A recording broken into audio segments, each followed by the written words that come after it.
TSPSC నుంచి త్వరలో 2 లక్షల ఉద్యోగాలు భర్తీ చేస్తామని హామీ ఇచ్చారు సీఎం రేవంత్ రెడ్డి. 13,000 మందికి పైగా పోలీసు ఉద్యోగ నియామక పత్రాలను ఆయన అందించారు. కోర్టు కేసులతో జాప్యం ఏర్పడితే ప్రభుత్వం ఒక అడుగు ముందుకేసి సమస్యను తీర్చిందన్నారు. తెలంగాణలో అధికార మార్పుపై కేసీఆర్ చేసిన వ్యాఖ్యలకు అదే స్థాయిలో కౌంటర్ ఇచ్చారు సీఎం రేవంత్. మా కుటుంబం అంటే 4 కోట్ల తెలంగాణ ప్రజలు, మా కుటుంబం అంటే ఈ తెలంగాణ రాష్ట్రం అని భావించి మీలాంటి నిరుద్యోగ యువకులు సంవత్సరాల కొద్ది ఎదురు చూస్తున్నా.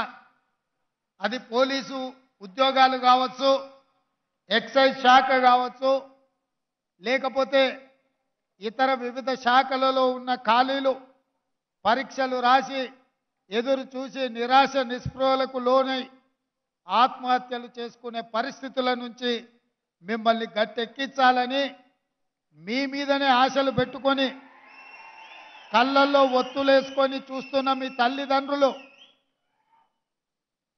కూలీలకు పోయి రూపాయి కూడబెట్టి మిమ్మల్ని ఉస్మానియా కాకతీయ యూనివర్సిటీలకు పంపించి పీజీలు పిహెచ్డీలు చదివించి మీకు ప్రభుత్వ ఉద్యోగం వస్తే మీ భవిష్యత్తు బంగారు బాటలు పడుతుందని, తద్వారా తమ కష్టాలు తమ కలలు నెరవేరుతాయని మీ తల్లిదండ్రులు కలలు కంటున్నారు.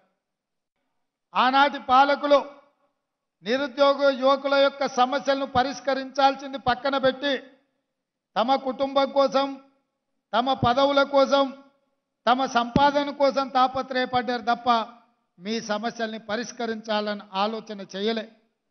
అందుకే ఆనాటి నుంచి ఈనాటి వరకు 9.5 సంవత్సరాలు ప్రభుత్వ ఉద్యోగ ఖాళీలను భర్తీ చేయాలన్న ఆలోచన కానీ ఆ దిశగా ప్రయత్నం చేసిన పాపాన పోలే.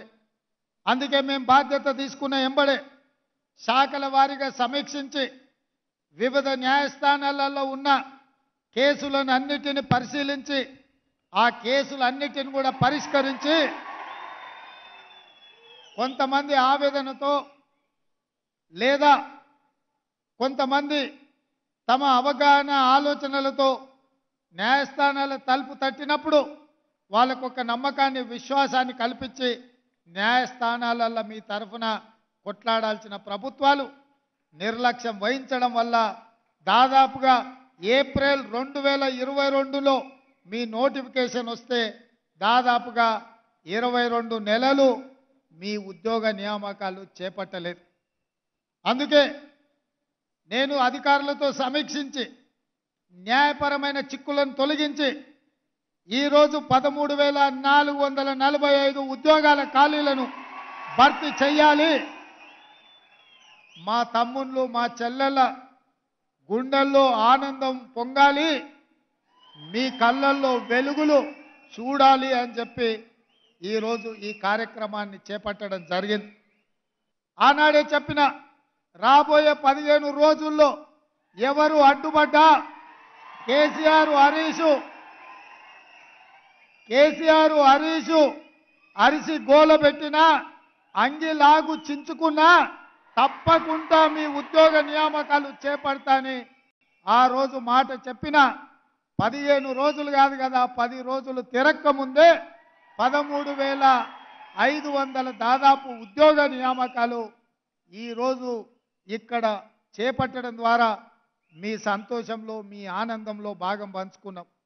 రేపు దాదాపుగా ఇంకా 2,000 పైచులకు ఉద్యోగాలు రేపు ఇదే ప్రాంగణంలో ఇదే సమయంలో కొత్త నియామకాలు చేపట్టడానికి కూడా మా అధికారులు మా ప్రభుత్వం ప్రయత్నం చేస్తుంది. జూన్ 2, 2014 నాడు తెలంగాణ రాష్ట్రం ఏర్పడితే 1 గంట కూడా ఆలస్యం చేయలే. గవర్నర్ గారు అపాయింట్మెంట్ తీసుకున్నావు, మంత్రివర్గాన్ని ఏర్పాటు చేసుకున్నావు. అందులో మీరుంటిరి, మీ కొడుకుండే, మీ అల్లుడు ఉండే. ఆ తర్వాత జరిగిన ఎన్నికలలో మీ కూతురు నిజామాబాద్ ఎంపీగా టికెట్ ఇచ్చి గెలిపించుకుంటే, ఆ తర్వాత మీ బంధువు వినోద్ రావుని ఎంపీగా చేసుకుంటేవి, ఆ తర్వాత మీ సడ్డకుడు కొడుకు సంతోష్ రావుకు రాజ్యసభ ఇచ్చుకుంటేవి, ఆ తర్వాత పార్టీ ఫిరాయించిన మీ ఎర్రబల్లి దయాకర్రావుకు మంత్రి పదవి ఇచ్చుకుంటేవి. అదే 2019 ఎన్నికల్లో వినోద్ రావు గారిని కల్వకుంట్ల కవిత గారిని ఓడిస్తే 6 నెలలు కూడా ఆలస్యం చేయలే. 100 రోజులు తిరక్క ముందే ఆయన కూతురుకు ఉద్యోగం లేకపోతే తండ్రిగా ఆయనకు దుఃఖం వచ్చింది, కళ్ళల్లో నీళ్ళు వచ్చినాయి. కన్నబిడ్డను శాసన మండలి సభ్యురాలుగా చేసిండు. ఆయన బంధువు వినోద్ రావును ప్లానింగ్ కమిషన్ వైస్ చైర్మన్ చేసుకున్నాం. నేను అడుగుతున్నా మాజీ ముఖ్యమంత్రి చంద్రశేఖరరావు గారిని, నీ కుటుంబ సభ్యులకు నీ బంధువులకు ఉద్యోగం లేకపోతే 100 రోజులు కూడా నువ్వు ఆగలేదే, నీ కుటుంబ సభ్యులకు ఉద్యోగాలు ఇచ్చుకున్నావు కదా, ఈ పిల్లలు ఏం పాపం చేసిండ్రు? 3650 రోజుల నుంచి దాదాపుగా 10 సంవత్సరాల నుంచి ఉద్యోగ నియామకాల కోసం 30 లక్షల మంది నిరుద్యోగ యువకులు ఎదురు చూస్తున్నారు. కళ్ళు కాయలు కాసేలాగా ఈరోజు నిరీక్షిస్తున్నారు. పాలిచ్చే బర్రెనిచ్చి దున్నపోతుని తెచ్చుకుని ఇవాళ శాసనసభలో అటెండర్ ఒక ఆయన ఎదురు పడ్డాడు. సార్ ఒక్క మాట అన్నాడు. నేను అందరితో మాట్లాడతా, మీకు తెలుసు కదా, ఎవరైనా వల్కరిస్తే ఆగిన, ఏంది స్వామి చెప్పని. సార్ మీరు ఒక్క మాట చెప్పాలి, ఇవాళ సాయంత్రం ఎల్బీ స్టేడియం పోతురు కదా అని. ఏం సంగతి చెప్పన్నా? ఏం లేదు సార్, మీరు చెప్పాల్సింది ఒకటే మాట, కంచర గాడిదని ఇంటికి పంపించి రేసు గుర్రాన్ని తెచ్చుకున్నారని మీరు చెప్పండి సార్ అన్నాడు. గత ప్రభుత్వంలో ఉన్న కంచర గాడిదను ఇంటికి పంపించి ఈ ప్రభుత్వంలో రేసు గుర్రాన్ని తెచ్చుకున్నారు. ఏ రేసుకు పోయినా ఆ గుర్రాన్ని గెలుపు, ఆ కంచర గాడిదకు మళ్ళా అధికారం అనేది కలలో మాట అన్న సంగతి మీరు చెప్పాలి సార్, మీరు చెప్తే నేను వింటా అని చెప్పి శాసనసభలో ఉన్న ఒక అటెండర్ నాకు చెప్పిండు. గా అటెండర్కున్న ఇంగిత జ్ఞానం ఈ రాష్ట్రానికి ముఖ్యమంత్రిగా పనిచేసిన చంద్రశేఖరరావుకి ఎందుకు లేదని నేను అడుగుతున్నా. మా ప్రభుత్వం పనిచేస్తుంది, ఏ తప్పు జరగకుండా, ఎవరికి నష్టం లేకుండా రాబోయే రోజుల్లో 2 లక్షల ప్రభుత్వ ఉద్యోగ ఖాళీలను భర్తీ చేసే బాధ్యత